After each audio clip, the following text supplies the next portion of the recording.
తీవ్రంగా నువ్వు దాడి చేస్తే వాళ్ళ కుటుంబ సభ్యుల రక్షణ కోసం పోలీస్ స్టేషన్ కంప్లైంట్ ఇచ్చారు. దాని మీద చర్య తీసుకున్నారు. దీనికి ఎందుకు వైఎస్ఆర్ పార్టీ నాయకులు గగ్గోలు పెడతారు? ఇవాళ చాలా దుర్మార్గాలు, చాలా అన్యాయాలు గన్నవరం నియోజకవర్గంలో జరిగినాయి. అవన్నిటి మీద కూడా ఎంక్వైరీ జరగాలి. పోలవరం మట్టి అంతా ఎవరు తవ్వుకుపోయారు, బ్రహ్మలింగం చెరువు మట్టి అంతా ఎవరు తవ్వుకుపోయారు.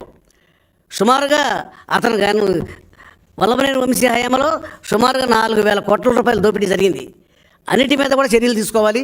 అన్నిటి మీద చర్యలు తీసుకోవడం జరుగుతుంది. అన్నిటి మీద ఎంక్వైరీ జరుగుతుంది.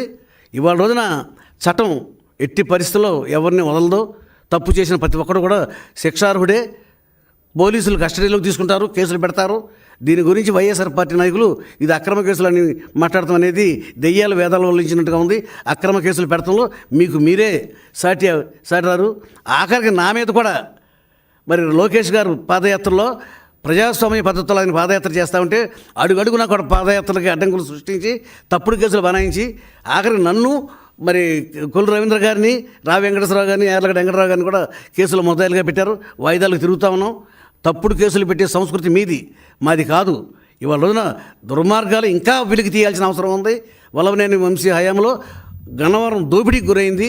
ఆ దోపిడీ అంతా కూడా రికవర్ చేయడానికి తప్పనిసరిగా మేము చర్యలు తీసుకుంటాం. దానిపైన ఎంక్వైరీలు వేస్తాం. వాడిని తప్పనిసరిగా దాని బాధ్యుడిగా అతనైతే తప్పనిసరిగా శిక్షించడం జరుగుతుంది.